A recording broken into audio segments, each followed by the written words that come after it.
अमृत महोत्सव में हर हर घर तिरंगा फहराएं।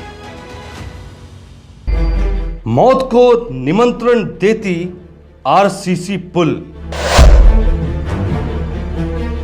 उद्घाटन से पहले ही धराशायी हो गई। पुल की लंबाई 1.73 किलोमीटर, लागत राशि 2,63,00,000। एक ऐसा पुल जो अपने अवधि से पहले ही धराशायी हो जाता है। कौन सा मटेरियल, किस तरह का मटेरियल, कैसी अनियमितता, ये सारी खबर हम दिखाएंगे आपको आज BMW न्यूज की उस पड़ताल में, जिसमें समेली में निर्माणाधीन जो आरसीसी पुल था वो किस तरह धराशायी हुआ। ये पूरी खबर, बारीक से बारीक जानकारी आपको देंगे आज इस पूरी खबर में। तो बने रहिए शुरू से लेके अंत तक और देखिए पूरी खबर, समेली में हुए आरसीसी पुल ध्वस्त होने की पूरी खबर BMW न्यूज पर। बिहार में तो लगता है यूं होड़ सी मच गई है, जहां देखो वहीं पर निर्माणाधीन पुल के ध्वस्त होने की खबर आ रही है। कभी मुंगेर में पुल गिर जाता है, कभी सुल्तानगंज में, कभी भागलपुर में और अब पुल गिरा तो कटिहार में। इस पूरी खबर में हम आपको दिखाएंगे कि किस तरह से ठेकेदारों और अधिकारियों की मिलीभगत से जनता के पैसे को बर्बाद किया जाता है। इस पूरे निर्माणाधीन ब्रिज यानी कि आरसीसी पुल को बनाने का काम मेसर्स गोल्डन कंपनी जो कि पूर्णिया की है उसे दिया गया था और इसकी शुरुआत 4 अगस्त 2021 को हुई थी, जो कि 3 अगस्त 2022 को इसे पूर्णतः कंप्लीट करके बना करके जनता के लिए सौंप दिया जाना था। मगर 3 तारीख को जिस दिन जनता को इसे सौंपा जाना था यानी कि 3 अगस्त को, उससे पहले 30 जुलाई को ही यह पुल धराशायी हो जाती है। कैसे गिर गया था हम तो नहीं थे, हम जब गिरा तब हम आए, देखते हैं तो 3 आदमी चापा हुआ था, तब 3 आदमी का भी थे। नहीं, मेरा एक भाई था और मेरा एक चचेरा भाई था, दोनों दो चचेरा भाई। तो सभी लेबर थे ना? एक मुंशी थे। कौन कौन घायल हुआ? कौन महबूब है, बबलू है और रहमत है और एक मुंशी था। लगभग कितना आदमी घायल हुआ? हम 4 आदमी को घीचे और कितना नहीं देखे हम। 4 आदमी कहाँ का है ये लोग सब घायल? यही का था। कहाँ का ये मरघे का। तो इसमें जो है आजे ढलाई हुआ था क्या? जी आजे ढलाई हुआ और आजे गिर गया। आजे गिर गया। कैसे चोट लगा आपको? चोट गिर गया, वो पूरा गिर गया ना, उसको मुसर करके पुल गिर गया पूरा? जैसे ढलाई करते हुए? कितने लोग थे वहाँ पे? लोग थे। हाँ? बहुत लोग थे। सब लोग घायल हुए हैं? सर हम कैसे बताएंगे कौन घायल हो गया था, बेहोश हो गया था। हमको जैसे ही पता चला, हमने इस विभाग के एग्जीक्यूटिव से बात किया है और इस कंपनी के जो ये संवेदक थे, इस कंपनी का गोल्डन कंपनी नाम है, इसके संवेदक के जो है बम चौरसिया जी हैं और स्थानीय जो वहाँ के जे जिनके निगरानी में पप्पू जी हैं। तो ये दोनों व्यक्ति को देखना चाहिए था और इस दोनों व्यक्ति पर यह जांचा जाएगा कि यदि ऐसा हुआ तो क्यों हुआ है। इसलिए हमें तुरंत विभाग के बड़े पदाधिकारियों से हमने संपर्क साधा है और निश्चित ये जांच का विषय है। जो भी व्यक्ति होंगे, दोषी व्यक्ति होंगे, उसको हम लोग बख्शेंगे नहीं, जांच की जाएगी। और ये बहुत दुखद घटना है और इस घटना में हमारे 3 मजदूर भी घायल हो गए हैं। उनका इलाज समेली में PSC में CSC में कराया गया और कुछ लोगों को कटिहार रेफर किया गया। BMW की टीम ठीक 31 जुलाई को उस जगह पर पहुंचती है और पूरे घटनाक्रम को अपने कैमरे में रिकॉर्ड करती है। जैसा कि हम आपको पहले भी अपनी खबरों से अवगत कराते रहते हैं कि हमारे पास जब तक तथ्य नहीं होता हम आपको वो खबर नहीं दिखाते हैं। और आज इसी कड़ी में हम आपको ग्राउंड जीरो की वो खबर दिखाने जा रहे हैं जिसे आप देखकर हैरान हो जाएंगे, क्योंकि कई सारे तथाकथित मीडिया ने यह कहा कि पुल बारिश की वजह से धराशायी हो गया। लेकिन आपको बता दें 30 जुलाई की शाम 4 से 5 बजे के बीच में यह पुल धराशायी होती है और 30 जुलाई की रात में बारिश होती है, तो फिर आप सोच सकते हैं कि यह पुल बारिश की वजह से कैसे धराशायी हो सकती है। इस पूरे घटनाक्रम को हम आपको दिखाएंगे ग्राउंड जीरो की एक एक बारीक रिपोर्ट से। तो बने रहें और देखिए पूरी खबर BMW न्यूज पर, क्योंकि हम हैं सच के साथ और सच ही आपको दिखा रहे हैं। जनता के पैसे की बर्बादी किस तरह से होती है, ये हम आज आपको अपने चैनल के माध्यम से बताएंगे, जो अभी तक आपको किसी मीडिया ने बताया नहीं होगा। अभी हम खड़े हैं कटिहार के डूमर में, जहां पर कुम्हेनिया टोला से नया टोला बकिया के लिए ये रास्ता बनाया गया है, और इसी रास्ते में एक पुल बनाया गया जो शिलान्यास होने के कुछ दिनों के बाद ही ध्वस्त हो गया। जो पूरे 1 साल से बन रहा था, 1 करोड़ की लागत से बन रही थी वो पुल, जो कल ध्वस्त हो गया।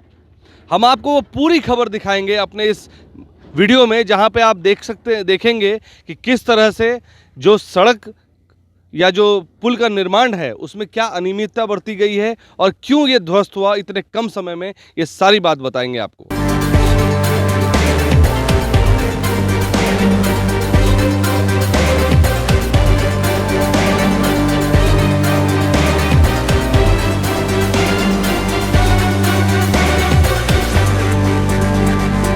अब हम आपको दिखाते हैं कि ये सड़क कौन कौन से प्रखंडों को जोड़ती है। ये सड़क समेली से बरारी प्रखंड को जोड़ती है। और अगर आपको मैं बोलूँगा अपने कैमरा पर्सन को ये दिखाने के लिए कि ये सड़क जब इस तरफ जाती है तो ये सड़क इस तरफ जाकर आपको NH 31 को जोड़ती है, जिसे यहाँ के लोग या हम आप आम भाषा में असम रोड भी कहते हैं। और वो इतनी महत्वपूर्ण सड़क है जो कि इन सब क्षेत्रों के लिए आने जाने के लिए सिर्फ एकमात्र साधन है। और जब आप देख रहे हैं इस सड़क की जो अभी हाल फिलहाल ही शिलान्यास हुआ है इसका, इसमें जो पुल बनाया गया था वो ध्वस्त हो गया है। और ये पुल कितना अहम है यहाँ के लोगों के लिए, ये पूरी खबर, पूरी चीज़ आपको एक एक बारीक जानकारी हम आपको अपने इस रिपोर्ट में दिखाएंगे। तो बने रहें BMW न्यूज़ के साथ और देखते रहें पूरी खबर।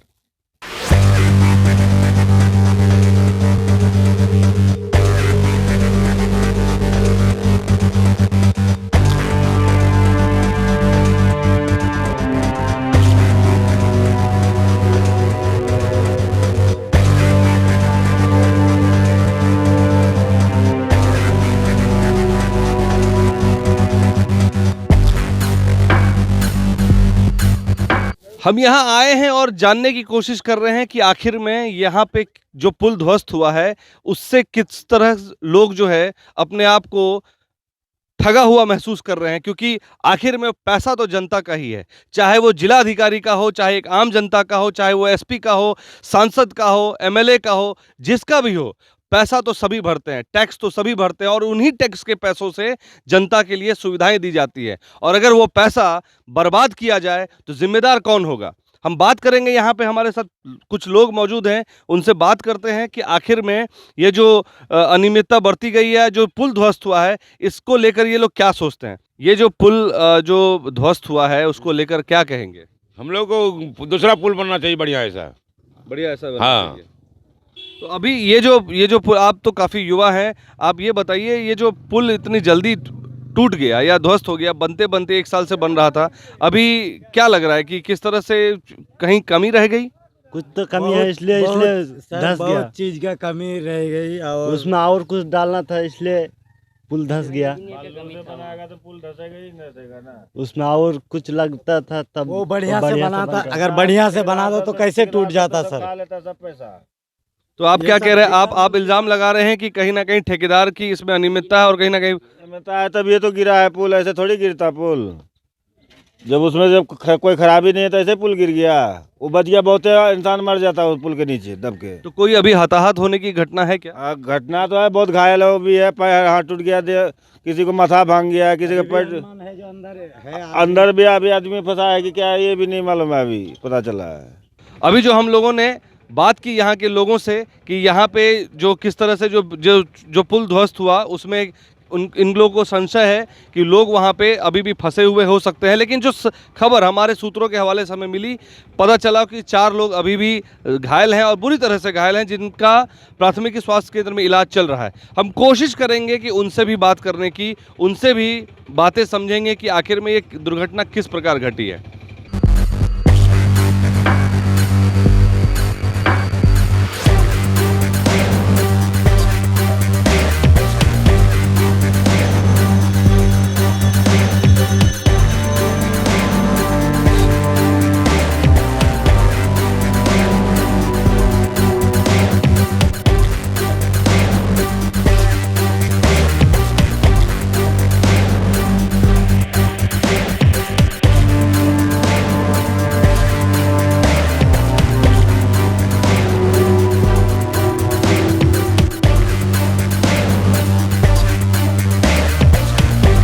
तो चलिए अब अगली कड़ी में हम आपको दिखाते हैं कि जिस पुल के बारे में हम बात कर रहे थे वो हमारे पीछे है, जो ध्वस्त पड़ा हुआ है। आपने सुना होगा सुर्खियों में, कई खबरों में आपने सुना होगा बुंदेलखंड एक्सप्रेसवे जो ध्वस्त हो गया। वहाँ भी एक ऐसा पुल बना जो ध्वस्त हो चुका है। मुंगेर की बात आपने सुनी, वहाँ भी ऐसा पुल ध्वस्त हुआ है। सुल्तानगंज में ऐसी घटना हो चुकी है और अब बारी कटिहार की है। ये सड़क मुख्यमंत्री ग्राम सड़क योजना के तहत बनाई जाने वाली पुल के ऊपर ये पुल है जो मुख्यमंत्री ग्राम सड़क योजना के तहत बनाई जा रही थी। अब मैं आपको दिखाता हूँ, ये कल ये ध्वस्त हो चुका है। और अगर इसकी गुणवत्ता की बात करें तो आप देख सकते हैं यहाँ पे कि जो सीमेंट है वो कितना प्रतिशत होना चाहिए और मिट्टी कितनी प्रतिशत होनी चाहिए, कंक्रीट कितना प्रतिशत होना चाहिए, ये आप इसमें अंदाज़ा लगा सकते हैं। इसमें जो सबसे बड़ा सवाल उठता है कि जो यहाँ पे जो जनप्रतिनिधि आए, जिन्होंने शिलान्यास किया, वो ज़रूर ये सवाल करना चाहिए उनको, या ये ज़रूर देखना चाहिए, यहाँ के जो अभियंता हैं, कार्यपालक अभियंता हैं, उन्हें ये देखना चाहिए कि ये गुणवत्ता के मुताबिक चीज़ें इसमें बनाई गई हैं कि नहीं। देखिए आप, जिस तरह से ये पुल गिरा है, आप सोच सकते हैं यहाँ पे कितने मजदूर काम कर रहे थे। अगर खुदा ना खास्ता किसी की डेथ हो जाती तो आप क्या कहते हैं? आप सोच सकते हैं कि ये जो पुल ध्वस्त हुआ है, इसमें ये जो पुल बन रहा है, ये 2 करोड़ 63 लाख की लागत से बन रहा था पुल।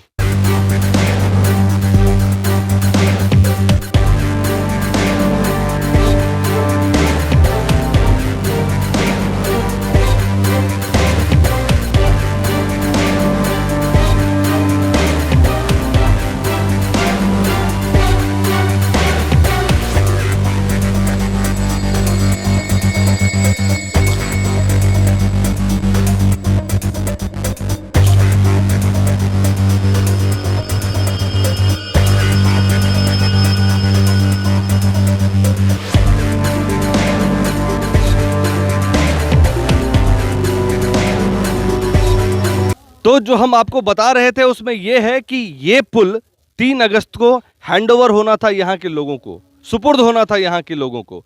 इसकी जो शुरुआत करने की तारीख थी वो पिछले साल अगस्त की थी और 3 तारीख को ये यहाँ के लोगों को सुपुर्द होना था। लेकिन 30 जुलाई को ये पुल ध्वस्त हो जाता है। आज 31 जुलाई है और आज हम खड़े हैं यहाँ के लोगों के बीच और इस पुल के सामने, जो इस पुल की दुर्दशा बता रहा है कि किस तरह से अनियमितता इसमें पाई गई और ये पुल शिलान्यास उद्घाटन होने से पहले ही ध्वस्त हो गया। अब एक बात मैं सब अपने चैनल के माध्यम से पूछना चाहता हूँ, क्या आम नागरिक ही टैक्स पेयर है? क्या सांसद, विधायक, जिलाधिकारी, पुलिस अधीक्षक, जितने भी जो सरकारी लोग हैं, क्या वो टैक्स पेयर नहीं है? क्या उनके पैसे इसमें नहीं लगे? क्योंकि वही टैक्स का पैसा इसमें लगता है और तब जाके हमें वो सरकार उन्हीं पैसों से हमें वो चीज़ें मुहैया कराती है ताकि हमें वो सुविधा मिल सके। लेकिन जब इसमें अनियमितता पाई जाती है तो आखिर नुकसान किसका होता है? क्या आम जनता का नुकसान होता है? क्या टैक्स पेयर का नुकसान नहीं होता? तो जब आपको इतनी समझ है तो ये पुल तो ध्वस्त ही नहीं होना चाहिए, क्योंकि अगर ये 2 करोड़ 63 लाख की लागत से बन रहा था पुल, तो आप सोचिए कि ये पुल को फिर से बनाने में कितने खर्च आएंगे। इसकी जिम्मेदारी कौन लेगा? क्या हमारे और आपके पैसे खर्च नहीं हुए? क्या हमारे और आपके पैसे बर्बाद नहीं हुए? इसका जवाबदेही कौन लेगा? क्या ये जरूरी नहीं है कि यहां पर जो कार्य होता है उसकी सही से जांच हो? ये तो इस महज एक प्रखंड को जोड़ने वाली सड़क है। आप सोच सकते हैं बुंदेलखंड, आप सोच सकते हैं नेशनल हाईवे जो मुंगेर की में जो पुल बन रहा था वो ध्वस्त हो गया। किसकी बात करेंगे आप? नेशनल हाईवे हो, स्टेट हाईवे हो, डिस्ट्रिक्ट रोडवेज हो, सबका तो वही हाल है। किसकी बात करेंगे? इतने नीरस हो गए हैं हम लोग कि आखिर में ये भी नहीं सोचा कि यहाँ जो मजदूर काम कर रहे थे, अगर उनमें से कोई किसी की डेथ हो जाती, कोई मर जाता, तो क्या उसके घर वाले को जवाब देने आप जाते? ज़्यादा से ज़्यादा क्या होता, हम मुआवजा दे के चले आते हैं। लेकिन क्या हम ये सवाल करते हैं कि क्या मुआवजा से व्यक्ति वापस हो सकता है? क्या उस व्यक्ति को, क्या वो उस व्यक्ति के जाने से या उस व्यक्ति के मरने पर मुआवजा देने से उस व्यक्ति की वो सारी कमी पूरी की जा सकती है? ये सवाल करते हैं हम अपने चैनल के माध्यम से, और जनता के बीच हम आए हैं और ये जानेंगे आज कि आखिर में यहाँ पे किसकी चूक है और क्या सोचती है यहाँ की जनता।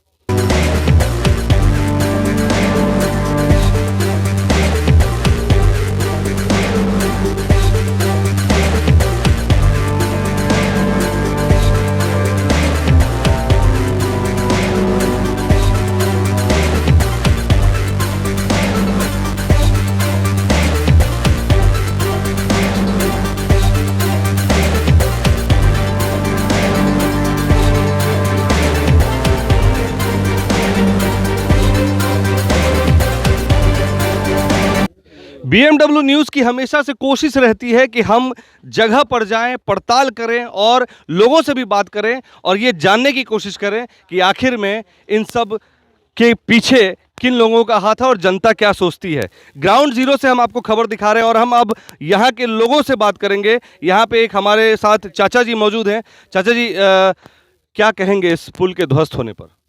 इस पुल के ध्वस्त होने पर क्या बोलेंगे हम लोग? ये तो हम लोग को बहुत अरसे से इसका ज़रूरत था। हम लोग बहुत अरसे से इसके पीछे परेशान थे, लेकिन ये जब बन रहा था तो इसमें बनाने वाला का क्या दोष देंगे जब अधिकारी ही का पता नहीं है। और आज तक कोई अधिकारी आकर के ना किसी पब्लिक को संतुष्ट दिलाया। हम लोग कंप्लेन भी किए मटेरियल के बारे में, लेकिन कोई अधिकारी आके संतुष्ट भी नहीं दिलाया। और कल जब हो रहा था ढलाई, तो हम लोग को भी संवेदक के तरफ से इन्वाइट था कि आप लोग रह के ढलाई करवा दीजिएगा। तो हम लोग भी थे यहाँ। तो कुछ देर पहले, ध्वस्त होने के कुछ देर पहले ही हम गए, लेकिन कुछ देर के बाद ही हमको फ़ोन पर बात हुआ कि यहाँ ध्वस्त हो गया। तो हम लोग दौड़ के आए। उसी क्रम में 7 से 8 आदमी लगभग इंजर्ड था। उसको निकाल करके हम लोग गाड़ी के व्यवस्था से कहीं पूर्णिया कटिहार भेजे। तो जो आपने जो व्यवस्था की, लोकल स्तर पे व्यवस्था हुआ, सरकारी स्तर से कोई व्यवस्था नहीं? जी, लोकल व्यवस्था हम लोग की है। तो आप देख सकते हैं कि यहाँ के लोग कितने जागरूक थे। उन्होंने तुरंत गाड़ी की व्यवस्था की और लोगों को प्राथमिक केंद्र पहुंचाया, लेकिन सरकार की तरफ से कोई भी व्यवस्था नहीं थी। ये बहुत ही बड़ा सवाल है कि आखिर क्यों इस तरह से अधिकारी और जो नेता हैं वो सो रहे हैं। तो अब हम बात करेंगे और भी लोगों से। तुम लड़के हो यहाँ पे जो देख रहे थे? जी जी, हाँ बोलिए। तुरंत हम लोग फिर आगे बात किए। जैसे समेली प्रखंड में पड़ते हैं ये, और डुम्मर पंचायत में है।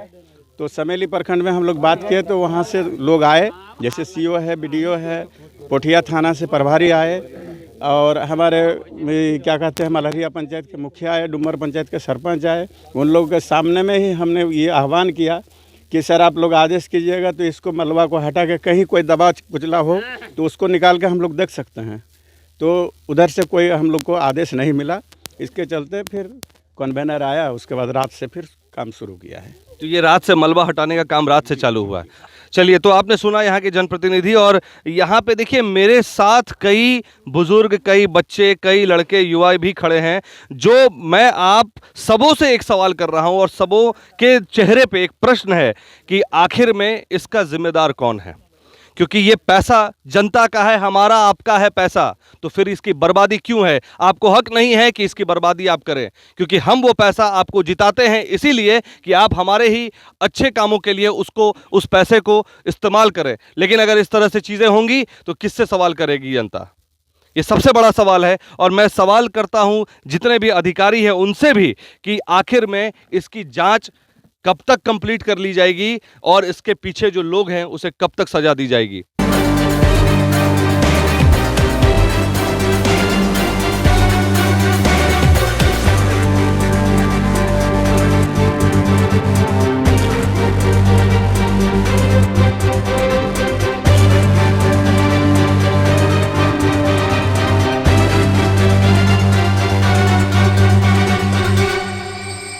आपको आगे हम दिखाते हैं कि किस तरह से यहाँ पे जो कार्य किया जा रहा था उसमें किस तरह से सीमेंट का यूज़ हो रहा था। ये सीमेंट है इंफ्रा सीमेंट करके कंपनी का नाम है, ISI मार्क तो है, इंफ्रासेम सीमेंट है। और सीमेंट देखिए, ये गुणवत्ता है सीमेंट की। सोचिए कि क्या इंसान इस पे भरोसा करेगा कि इस तरह का सीमेंट, ये तो पत्थर हो चुका है। आपको पता होगा कि जब सीमेंट कोई यूज़ होता है तो उसको पानी से बचा के रखना पड़ता है, हवा से बचा के रखना पड़ता है ताकि वो पत्थर ना बने। लेकिन जब ये पत्थर बन जाएगा तो इससे क्या आप ढलाई कर पाएंगे? इससे क्या आप इतने बड़े बड़े जो पुल बनेंगे वो रह पाएंगे, टिक पाएंगे? तो जब ये इस गुणवत्ता, इस तरह की गुणवत्ता आप अगर दे रहे हैं तो कौन सा पुल टिकेगा भाई? कौन सा पुल? आप अपने घर में जब कोई ढलाई करते हैं, छत की ढलाई करते हैं, घर बनाते हैं, तो क्या इस तरह का सीमेंट यूज़ करते हैं? कोई भी नेता, अभियंता, अधिकारी जो भी है, कोई भी इंसान अपने घर में इस तरह की चीज़ें यूज़ नहीं करता है। तो क्यों हम जनता के लिए इस तरह की चीज़ें यूज़ कर रहे हैं? सवाल उठता है, सवाल हम कर रहे हैं, जवाब दीजिएगा ज़रूर।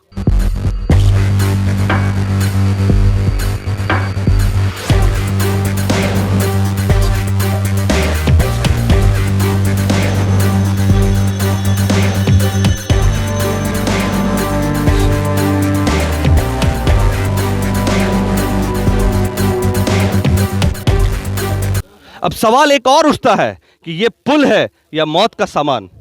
ये पुल है या मौत का पुल? किसे क्या बोलेंगे? आप हमेशा मेले में जाते होंगे, मौत का कुआं देखते होंगे। ये क्या है? ये भी तो मौत का कुआं ही है, जहां पे आज जो लोगों से पता चला हमें 8 लोग घायल हैं, जिसमें 4 लोग गंभीर रूप से घायल हैं, जिनका इलाज चल रहा है। हम दुआ करते हैं, हम प्रार्थना करते हैं कि वो लोग सकुशल अपने परिवार के बीच में पहुंच जाएं, ठीक से इलाज करा के, उन्हें कोई भी हानि ना हो। लेकिन मुआवजा देना ही क्या एक सॉल्यूशन है? हम पहले क्यों नहीं सॉल्यूशन पे काम कर लें जो हमें ये सिखा दे कि हाँ भाई, हमने ये काम किया और ये काम आपके एरिया का सबसे बेहतरीन काम हो। क्यों नहीं है? आप कोई भी काम करते हैं, कोई भी पदाधिकारी काम करते हैं, वो अवार्ड लेने जाता है, वो इसलिए अवार्ड लेने जाता है क्योंकि उसके कार्य की प्रशंसा होती है। तो कोई क्यों नहीं इस चीज़ के लिए प्रशंसा लेने को तैयार है? क्या उसको अवार्ड लेना अच्छा नहीं लगता? क्या उसको उस क्षेत्र के काम का उसको ये नहीं होता कि उसके अच्छे कामों की प्रशंसा हो? लेकिन यहाँ प्रशंसा होगी। ये हमारे पीछे ये जो पुल है जिसमें जान जाते जाते लोगों की बची है, भगवान करे कि जो लोग घायल हैं वो जल्द से जल्द प्राथमिकी स्वास्थ्य केंद्र से या जहां भी इलाजरत है वो इलाज करा के अपने घर सकुशल वापस आ जाएं।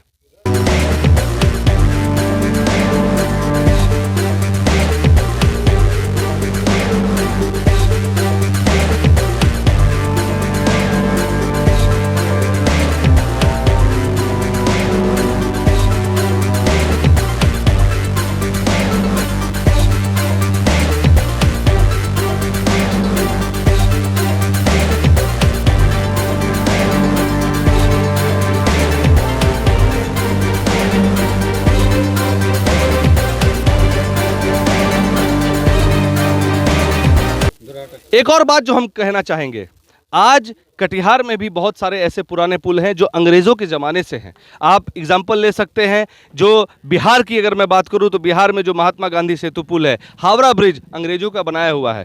उस समय तो हम गुलाम के समय में जी रहे थे, गुलामी में जी रहे थे। आज तो खुद की सरकार है, खुद की चुनी हुई जनता की सरकार है। क्यों फिर हम ठगे जा रहे हैं? क्यों हम इस तरह की गुलामी में जी रहे हैं जहाँ हमें खुद के ही पैसे लुटवाने को हम आमदा हैं? क्यों? सवाल तो वही है कि भाई जनता के पैसे को क्यों बर्बाद किया जा रहा है? आखिर तब तो ये कहना सही होगा कि गुलामी अच्छी थी या आज हम स्वतंत्र भारत में 75 साल ध्यान दीजिएगा, 75 साल आज़ादी को हो गए और हम अमृत महोत्सव मना रहे हैं। ये अमृत महोत्सव मना रहे हैं, ये अमृत महोत्सव जहां लोगों की जान चली जाए, लोगों की जान पर बनाए, ये अमृत महोत्सव। सोचना है, जनता को भी सोचना होगा, क्योंकि पैसा आपका है, पैसा हमारा है। किसी को अधिकार नहीं है कि हम अपने पैसों को किसी को दुरुपयोग करने दें। आपके घर में अगर कोई अनजान आदमी घुस जाता है तो आप उसे इज्जत नहीं देते, आप उससे पूछते हैं, 10 सवाल पूछते हैं, कौन हो, कहाँ से आए हो, किस लिए आए हो। तो ये सवाल हम क्यों नहीं करेंगे कि हमारा पैसा क्यों बर्बाद किया गया? क्या जनता सवाल करेगी? आने वाले आगामी चुनाव भी हैं 2024 में। अब आप सोच सकते हैं कि जनता अपना फैसला ज़रूर सुनाएगी, लेकिन सबसे बड़ा सवाल इसकी क्या गारंटी है कि जो आने वाला विधायक, सांसद या जो भी यहाँ पे जो अधिकारी जो ट्रांसफर बदली होके आएगा वो वही काम नहीं करेगा? इसकी क्यों कोई गारंटी है?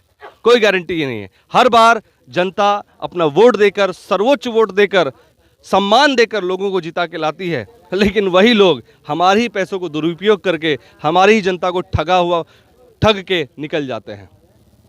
आप किसी भी, मैं जनता से भी ये बात कहूँगा, आप किसी भी नेता, अधिकारी, किसी के भी घर चले जाएं, उनके घर इतने ठोस बने होते हैं जो आप अंदाज़ा भी नहीं लगा सकते। उनका इस तरह की कंक्रीट से नहीं बनाया जाता है घर। उनका कभी आपने सुना नहीं होगा कि किसी का मकान ध्वस्त हो गया। लेकिन ये जनता का पैसा है ना, ये तो आपको हमने यूज़ करने दिया है, आप कैसे भी यूज़ करें, आप तो राजा हैं। नहीं, जनता आपको चुनने बैठी है, जनता आपको चुन के लाती है, जनता के बीच आप जाते हैं। जब 5 साल आपका कार्यकाल पूरा हो जाता है तो आप जनता के बीच फिर से जाते हैं वोट मांगने। वही जनता आप पे विश्वास करके आपको जिताती है और आप जनता का ये सिला देते हैं वोट का। ये नहीं होना चाहिए। और हमें लगता है कि जिस तरह से काम में अनियमितता बढ़ती गई है, सभी लोगों को मैं अपने चैनल के माध्यम से कटिहार के उप मुख्यमंत्री श्री तारकेश्वर प्रसाद से भी ये कहूँगा, क्योंकि ये मुख्यमंत्री सड़क योजना है, कहीं ना कहीं लोग उनके भी नाम को खराब करेंगे। इस तरह के कार्य करने पर सवाल आप पे भी उठेंगे। मैं आपसे उम्मीद करता हूं कि आप जिस तरह हर चीज़ों को अच्छे से निभाते आए हैं, इस चीज़ पे भी आप जल्द से जल्द निर्णय लेंगे और जल्द से जल्द इस कार्य को पूरा कराएंगे और ये चीज़ें समय रहते लोगों को सुपुर्द कर देंगे ताकि यहाँ की आवागमन स्थिति अच्छी तरह से बहाल हो जाए। मैं कैमरा पर्सन रंजीत कुमार के साथ Kumar Abhishek, BMW news, doomer, Katihar.